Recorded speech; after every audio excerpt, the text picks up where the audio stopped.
Assalamualaikum warahmatullahi wabarakatuh. Perkenalkan, nama saya Isra Hartati, calon guru penggerak angkatan 6 SMA Negeri 1 Bukateja, Kabupaten Purbalingga. Pada kesempatan kali ini, saya akan melakukan aksi nyata supervisi akademik. Pada coaching ini meliputi 3 bagian. Yang pertama adalah percakapan pra-observasi, yang kedua observasi atau kunjungan ke kelas, kemudian yang ketiga percakapan pasca observasi. Guru yang akan disupervisi atau bertindak sebagai coach adalah Bapak Nugroho Wahyu Prasetyo, SPD. Assalamualaikum warahmatullahi wabarakatuh. Waalaikumsalam warahmatullahi wabarakatuh. Selamat siang Pak Wahyu. Siang, Isro. Terima kasih atas waktunya di kesempatan siang hari ini. Sesuai dengan rencana, kita akan melakukan proses coaching. Saya peran sebagai coach atau supervisor yang nanti akan melakukan supervisi di kelas. Kemudian Pak Wahyu sebagai coach atau guru yang akan disupervisi.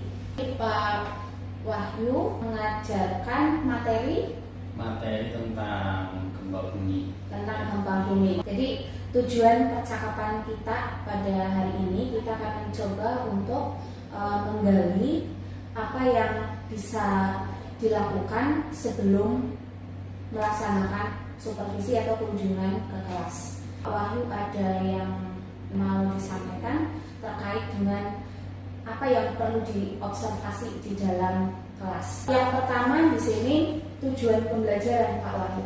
Tujuan pembelajaran dari materi yang akan Pak Wahyu sampaikan. Tujuan pembelajaran saya tentang materi gempa bumi ini, bagaimana caranya nanti anak itu bisa memahami tentang peristiwa gempa bumi beserta dampak-dampaknya yang diakibatkan dari gempa bumi. Oke, memahami tentang peristiwa gempa bumi serta dampak. Oke. Rencana saya nanti pembelajaran dengan model problem based learning (PBL), di mana pertama saya akan menyediakan materi dasar dari gempa bumi, kemudian nanti setelah itu PBL saya laksanakan dengan cara saya menyajikan beberapa peristiwa nyata gempa bumi yang ada di Indonesia.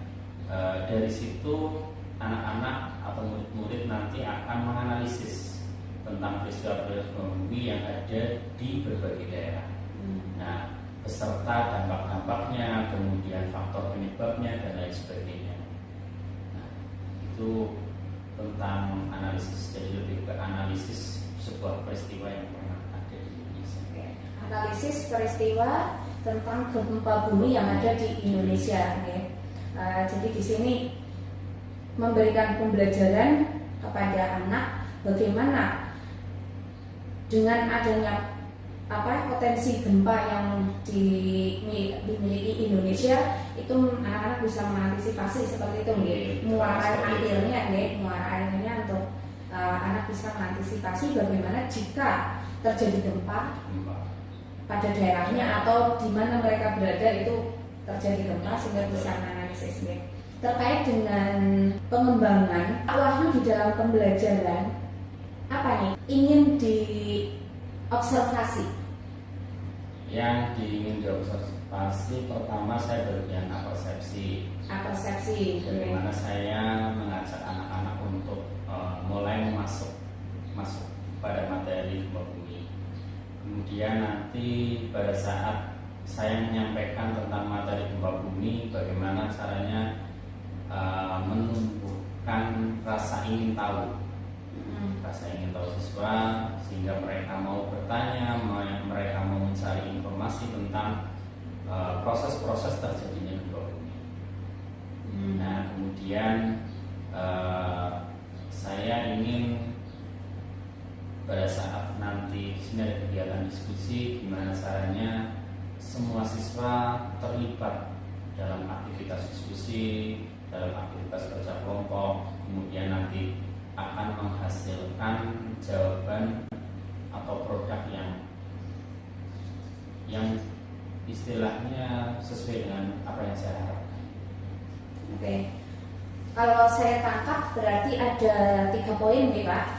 Yang pertama di sini Pak Wahyu menghendaki ada pengembangan dalam hal apersepsi. Jadi ingin diobservasi bagian apersepsinya. Kemudian bagaimana menumbuhkan rasa ingin tahu dari murid.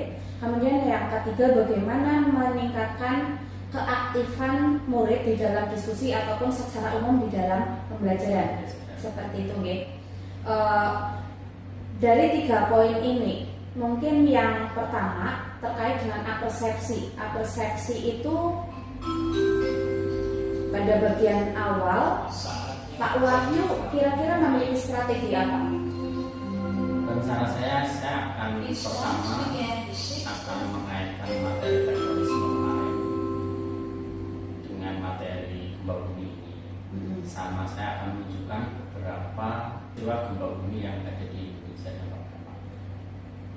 Jadi nanti kemudian akan saya bawa ke materi gempa bumi. Pak Wahyu di bagian apersepsi akan menghubungkan dengan materi sebelumnya, yaitu materi tektonisme. Okay. Materi tektonisme disampaikan dulu sekilas untuk mengantarkan kepada materi gempa bumi seperti itu, dan ditambahi dengan menayangkan beberapa gambar saja atau dengan video. Saya rasa kayaknya cukup gambar ya. Menurut Pak Wahyu dengan strategi itu bisa tercapai? Ya, kemungkinan bisa tercapai, tapi kadang entah saya membawakan bahasanya yang terlalu sulit atau gimana, jadi anak itu kadang kurang bisa menangkap atau mungkin bagaimana, jadi kadang anak belum siap seolah masuk materi, tapi saya sudah masuk materi. Nah ini harusnya anak itu, keinginan saya itu nanti anak itu bisa sebelum masuk materi anak itu sudah siap. Melatih rasa ingin tahu dari anak ya dengan pertanyaan-pertanyaan pancingan. Ya ini sebenarnya sudah bagus juga. Memang terkadang anak perlu dipancing dulu, digugah rasa ingin tahunya oleh guru ya. Oke, bagus. Kemudian untuk poin yang ketiga, keaktifan murid dalam diskusi. Ya. Pak Wahyu sebenarnya sudah mengajar sudah cukup lama ya. Untuk melihat anak aktif atau tidak, sebenarnya ada ketika kita di kelas A ini aktif, ketika di B kebetulan mungkin tidak, atau si A aktif dalam satu kelas yang sama tapi ada yang tidak aktif. Tentunya di sini kan Pak Wahyu juga sudah pernah di sini memiliki strategi apa ini untuk meningkatkan keaktifan. Meskipun di sini Pak Wahyu mungkin masih merasa kesulitan, tapi dalam rentang waktu yang berapa tahun Pak Wahyu sudah mengajar, ada momen-momen di mana mendapatkan keberhasilan untuk meningkatkan keaktifan siswa. Bagaimana Pak Wahyu? Ya, beberapa kalau saya sih membuat ini kan itu kerja kelompok, ada 6 orang. Nah, 6 orang ini nanti setidaknya saya akan membuat paling enggak 5 pertanyaan, dan masing-masing anak nanti diberikan untuk menjawab pertanyaan itu. Kalaupun nanti satu anak itu tidak menjawab pertanyaan, dia adalah bertugas untuk sebagai notulen. Jadi semuanya nanti ikut andil dalam kelompok itu. Nah itu, tapi dalam hal ini saya masih semacam kayak bukan peraturan tertulis bahwa satu anak itu harus mengerjakan satu, baru saya sampaikan secara lisan gitu. Jadi poinnya di sini agar semua murid memiliki peran di dalam kelompoknya. Untuk yang relatif pasif, Pak Wahyu tempatkan sebagai diberi job sebagai notulen ya. Iya, kadang seperti itu. Saya bebaskan siapa yang menjadi notulen, tapi setidaknya masing-masing anak nanti dapat menyelesaikan satu pertanyaan lah, Jadi malah kadang notulen ini yang bebannya terlalu berat. Harapannya sebenarnya Jadi dia nanti akan menuliskan jawaban-jawaban dari teman-teman kayak gitu, hasil pemikiran teman-teman, hasil observasi teman-teman ataupun pencarian teman-teman. Artinya di sini notulen itu boleh dikatakan aktif di belakang layar. Iya, Oke. kadang seperti itu malah. Kadang seperti itu. Oke. Ya, sesuai harapan. Tapi ada kesempatan untuk berbicara apa tidak ini nanti notulen? Saya harapkan dia memiliki kesempatan untuk berbicara, memiliki kesempatan untuk mencari informasi juga. Maksudnya dia mempunyai kesempatan untuk ya ikut, misalnya di situ temannya memberikan jawaban, dia juga setidaknya ikut memikirkan, berbicara apakah jawaban itu kira-kira sudah pas. Oke. Berarti ada solusi nih Pak untuk meningkatkan keaktifan dalam diskusi atau kerja kelompok di sini nih. Memang pada dasarnya kita itu mencoba untuk menuntun murid bagaimana mereka mengembangkan potensi yang dimiliki. Jadi ada anak yang bakatnya nulis, ada anak yang bakatnya berbicara, ada anak yang bakatnya mungkin membuat video. Itu memang kita perlu menyadari dan menghargai. Nah, cuman di sini kita sebagai guru juga harus menuntun di samping mereka itu nanti bisa menggali potensi yang mereka miliki, tapi ada potensi-potensi dasar yang mereka harus miliki juga. Ketika mereka tidak suka dengan potensi dasar itu, berarti kita juga mencoba untuk membimbing. Masalahnya kalau misalkan kayak berbicara itu kan potensi dasarnya yang nantinya akan dibutuhkan di semua hal, mau mendaftar pekerjaan atau apa, mereka harus memiliki keterampilan public speaking. Nah ini bisa dari Pak Wahyu itu tadi yang hanya sebagai notulen, bisa juga diberi kesempatan untuk berbicara atau mengungkapkan atau memberikan jawaban, ya. Jadi berlatih berbicara juga. Ya. Tadi sudah ada solusi juga. Jadi strategi untuk penanganan dalam apersepsi, kemudian menumbuhkan rasa ingin tahu, aktif dalam diskusi. Ini sebenarnya Pak Wahyu sudah ada gambaran, ya. Sudah ada gambaran. Ya. Apersepsi nanti kita bisa diskusikan, kita pada saat observasi itu bisa sebagai bahan. Nanti kita bisa sharing di lain kesempatan. Untuk observasi di kelas rencana mau dilaksanakan kapan? Hari Kamis. Hari Kamis besok ya. Ya, tanggal berapa ya? Tanggal 2. Oke, tanggal 2. Jam berapa Pak Alir? Saya ada berarti jam ke 8, 9, 10. 8, 9, 10. Oke, jam terakhir nih, 3 jam terakhir. Oke. Rencana observasi hari Kamis ya. Kamis jam 8, 9, 10 di kelas 10D. 10D. Okay. Ada yang perlu disampaikan untuk mempersiapkan ini? Ya, salah. Cukup. Ya, terima kasih. Nanti kita ketemu lagi di hari Kamis untuk observasi kelas di 10D seperti itu, ya. Terima kasih Pak Wahyu untuk percakapan pra observasi kelas di sesi coaching supervisi akademik di awal, ya. Terima kasih atas waktunya. Mohon maaf. Wassalamualaikum warahmatullahi wabarakatuh. Ya, waalaikumsalam warahmatullahi wabarakatuh. Selamat siang semuanya.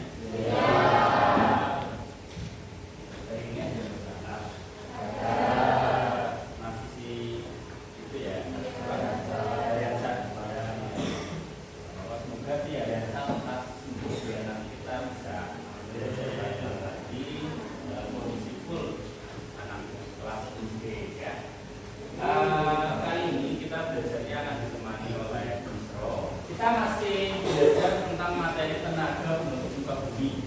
Kalau kemarin kita itu belajar materi tentang apa? Lapangan kan sudah. Terus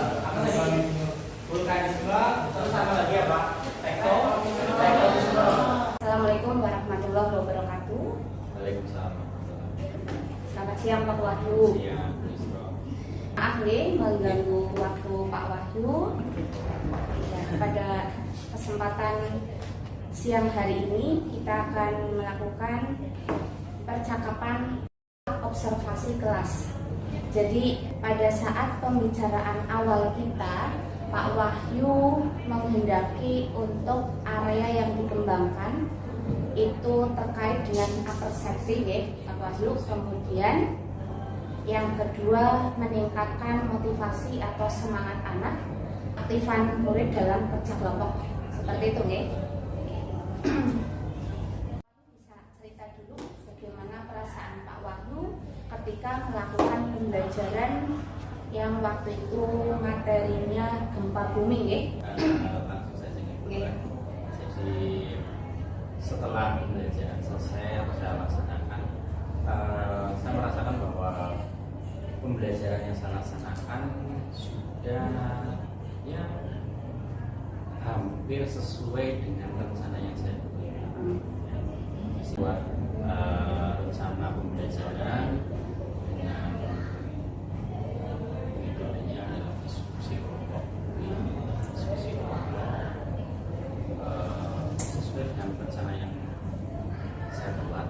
Saya membuat persepsi sudah sesuai dengan membuat persepsi dan membawa anak-anak ke apa ini istilahnya hal yang sifatnya lebih kontekstual. Ya.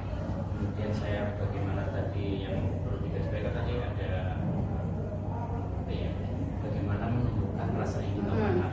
Ya. Nah itu di situ saya membuat pertanyaan apa ya namanya, pertanyaan stimulus atau pancingan romantik, pertanyaan romantik setelah saya menyampaikan materi. Nah di situ cukup beberapa anak itu menjawab pertanyaan-pertanyaan yang saya berikan tanpa saya harus menunjukkan. Jadi sudah ada keinginan mereka untuk menjawab pertanyaan-pertanyaan yang saya sampaikan. Kemudian terkait dengan kerjasama kelompok kemarin, di situ saya membuat tugas untuk menganalisis peristiwa bumi yang terjadi di Indonesia. Saya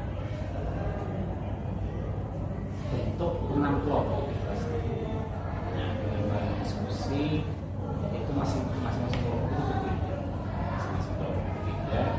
Dan di situ anak menganalisis tentang proses terjadinya gempa yang diartikan bagaimana, kemudian sampai dampak terjadinya gempa, kemudian kalau tidak salah terjadi perubahan atau tidak dalam peristiwa buminya dan macam-macam di situ. Kurang lebih ada 5 pertanyaan dari setiap masing-masing anggota kelompok. Di situ supaya kerja kelompok itu lebih hidup, ya masing-masing anak nanti bagian satu nomor, karena kan waktunya terbatas. Satu nomor, di situ nanti baru disampaikan. Nah, di situ nanti ada yang bekerja seperti itu. Disampaikan apakah sudah sesuai atau belum dengan yang berasal apa yang kira-kira nantinya akan dijadikan jawaban untuk tuliskan di pakai apa sih saya? Model pembelajarannya? Saya rasa dengan apa yang saya inginkan, yang saya sampaikan, itu saya rasa untuk prosesnya kita belum lihat hasilnya. Itu untuk prosesnya saya rasa ya 80% bisa.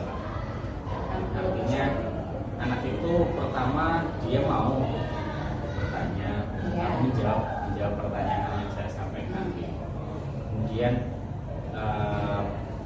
selama diskusi juga berjalan dengan lancar sampai pada presentasi. Ya, memang dari apa yang disampaikan Pak Wahyu sudah 80% sudah tercapai. Untuk selanjutnya boleh saya memberikan gambaran menyampaikan hasil pengamatan saya. Jadi apa yang sudah direncanakan oleh Pak Wahyu sesuai dengan kesepakatan yang kita buat pada saat pra-observasi kelas, area pengembangan yang akan dipantau dalam atau diobservasi dalam observasi kelas. Yang pertama itu apersepsi, kemudian meningkatkan motivasi dan rasa ingin tahu dari murid, kemudian keaktifan murid dalam kerja kelompok. Secara keseluruhan dari area yang rencana dikembangkan itu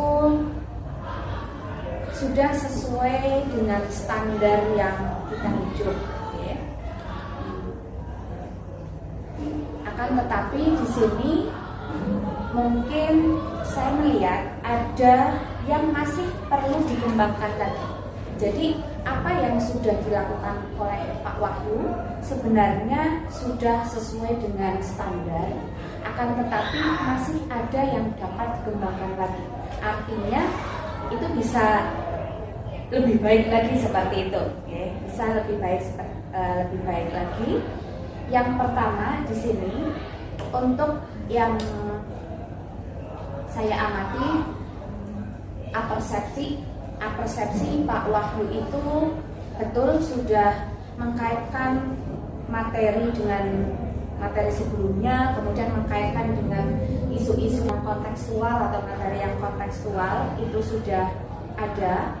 Nah, di sini bisa dikembangkan sekaligus nanti untuk meningkatkan motivasi, karena pada awal pembicaraan kita waktu itu Pak Wahyu masih ragu-ragu dengan ini membawa anak untuk bisa, ya betul ya, membawa anak untuk bisa sampai ke kesiapan untuk belajar bagaimana, seperti itu ya. Pak Wahyu waktu itu menyampaikan kalau saya langsung masuk materi, anak sepertinya belum siap, seperti itu ya. Dari persepsi yang sudah Pak Wahyu sampaikan, sebenarnya sudah mulai menggiring atau membawa anak kepada suasana untuk siap belajar, ya. Tapi ini masih bisa dikembangkan lagi, Pak, dengan penerapan yang dalam bahasa kami itu KSE, kompetensi sosial emosional. Jadi kita guru setelah berdoa kemudian menyapa murid, nah di situ sebelum masuk ke menghubungkan dengan materi yang kontekstual, bisa diawali dulu dengan teknik kayak relaksasi atau stop. Kita coba untuk tenang dulu, kemudian ambil nafas, hembuskan perlahan. Mereka tuh kayak meditasi dulu seperti itu. Itu bisa, atau bisa juga dengan bercerita, mengajak anak untuk bercerita dulu. Perasaan kamu hari ini bagaimana? Bisa intinya bawa dulu anak-anak mereka itu kepada ke dunianya kita. Jadi match dulu, mereka siap menerima kita juga siap mengajar seperti itu. Nah, setelah itu baru nanti masuk kepada yang mengkaitkan dengan materi yang kontekstual atau dengan materi yang sebelumnya. Jadi ibaratnya dalam persepsi itu menyapa anak dulu, kemudian membawa anak kepada psikologis yang nantinya akan menjadikan mereka itu lebih siap belajar seperti itu. Itu masih bisa dikembangkan lagi bertahap. Memang dalam pembelajaran tentunya ada ada tahapan-tahapan, ada mungkin di kelas ini dengan persepsi yang mengkaitkan dengan materi kontekstual saja sudah cukup, tapi ada kelas mungkin yang tidak cukup, harus dikondisikan dulu. Nah, jadi itu salah satu teknik, Pak. Kalau misalkan yang saya amati di 10D itu, kalau dilihat dari secara keseluruhan, anak dengan persepsi itu ada yang sudah siap, tapi yang kalau tidak salah itu yang pojok sebelah itu masih kurang. Nah, ini mungkin bisa dibawa ke suasana itu. Kekurangan saya kayaknya seperti itu. Jadi saya kurang sifatnya hal-hal yang kayak gitu masih kurang banget, maksudnya kita bercerita terus kita ngobrol itu saya merasa masih kurang. Jadi saya sebagai guru memang kadang terkesannya cuma datang ke kelas kemudian ngasih materi gitu. Kalau anak juga menanyakan hal yang sifatnya di luar belajar ya saya nggak mengawali dulu, itu kurang saya memang di situ. Jadi seolah-olah kayak memang saya sebenarnya sih jauh dengan anak sih enggak gitu, cuma apa karena saya materi juga kelas 10 banyak banget ya Bu, apa karena saya tuntutan itu gitu atau bagaimana? Saya kadang sudah masuk ini harus saya tercapai ini gitu. Yang benar-benar yang memang kalau saya. Jadi sudah kepikiran materinya harus selesai seperti itu, okay. Nah, ini kalau alasan dari Pak Wahyu seperti itu, sebenarnya di kurikulum Merdeka di sini kita tuh sudah tidak dituntut dengan semua siswa atau semua kelas itu target materi yang tersaji di capaian pembelajaran yang di alur tujuan pembelajaran itu harus tercapai semua, tidak. Jadi kita melihat bahwa anak itu kondisinya, kemampuannya itu berbeda-beda. Jadi ada yang startnya dari sini, ada yang startnya dari sini, ada yang ini capaiannya sampai ini ada yang hanya sekian. Jadi di penilaian itu kan ada yang belum berkembang. Untuk berdiferensiasi menurut Pak Wahyu bagaimana? Diferensiasinya masih sedikit kurang, tapi sudah mulai seperti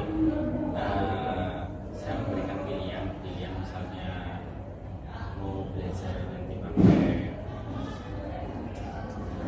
teks, maksudnya pakai yang tulisan ya. Boleh. Terus di sini juga saya kasih referensi kalau mau lihat di sini. Terus iya sih, cuma kayaknya terus untuk produknya kan kemarin sama-sama pakai teknik antara kelompok satu dan lain. Terus untuk evaluasi juga masih hanya satu yang macam. Ya satu macam dengan menggunakan LMS. Jadi diferensiasi itu masih pada konten ya. Jadi kalau yang program supervisi sebelumnya ya masih pada konten diferensiasi. Artinya ini nanti masih bisa dikembangkan lagi untuk diferensiasinya diperkuat lagi. Ya, nanti sama-sama belajar. Terus untuk motivasi bisa digabungkan di apresiasi tadi nih.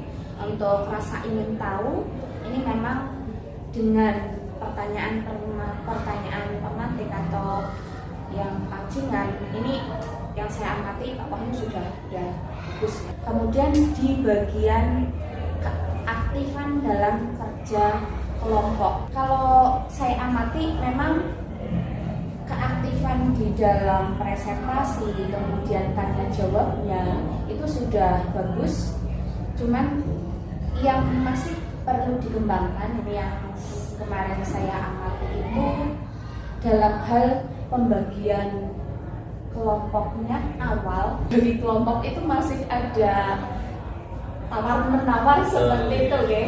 Masih ada tawar menawar, tidak mau dengan ini, tidak mau dengan ini. Kemudian untuk bergabung dengan kelompoknya masih belum bisa gerak cepat seperti itu ya. Jadi pengkondisian dalam pembentukan kelompok seperti itu. Memang agak kurang juga ya.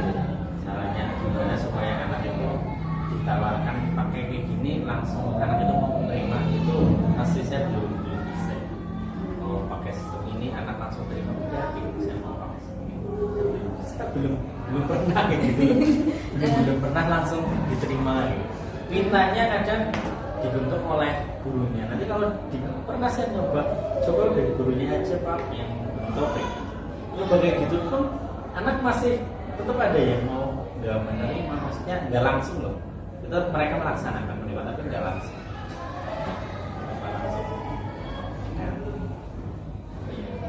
Senang hati. Belum ada tawaran Nah, ini termasuk dalam catatan saya yang sebenarnya masih bisa dikembangkan Pak Wahyu. Untuk kurikulum Merdeka sekarang boleh dikatakan semua murid itu memiliki kebebasan atau kemerdekaan. Ya, kemerdekaan bukan dalam artian bebas tak terbatas, bukan. Nah, di sini sebagai seorang guru kita perlu mendengar apa sih yang diinginkan oleh murid-murid, apa yang disukai oleh mereka, karena yang disukai itu mungkin berkaitan dengan bakat yang mereka miliki. Jadi, nah, tugas kita menuntun bagaimana menjadikan anak-anak itu mampu menggali potensi yang dimiliki. Pak Wahyu, rencana tindak lanjutnya bagaimana?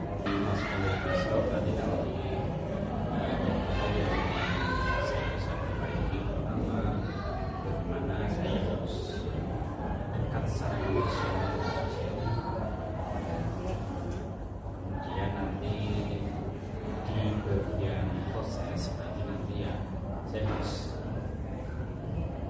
ditambah tentang diferensiasi proses kemudian dalam proses pembentukan kelompok mungkin saya perlu coba mengidentifikasi minat anak dalam proses produk ajar yang mereka buat ini kira-kira memetakan anak-anaknya minatnya di proses A, proses B, nanti saya coba supaya untuk mencapai rencana tindak lanjut ini dari 4 poin ini, kapan rencanakan mulai dilaksanakan? Ini Pak Wahyu akan belajar dan mandiri. Nanti yang mandiri tetap ada belajar lagi. Ini dari beberapa teman yang saya supervisi. Ini juga karena tidak hanya Pak Wahyu, kalau yang dari sekolah tidak hanya Pak Wahyu, jadi bahan masukan juga bahwa pembelajaran masih ada yang perlu diperbaiki lagi. Jadi menjadi bahan masukan untuk tim kita di komunitas belajar Semangat Sapuk. Mungkin area-area yang akan dikembangkan berdasarkan data yang ada sekarang. Terima kasih Pak Wahyu atas percakapan hari ini. Bisa ketemu lagi di lain kesempatan untuk proses coaching berikutnya. Oke. Terima kasih ya Pak Wahyu. Assalamualaikum warahmatullahi wabarakatuh.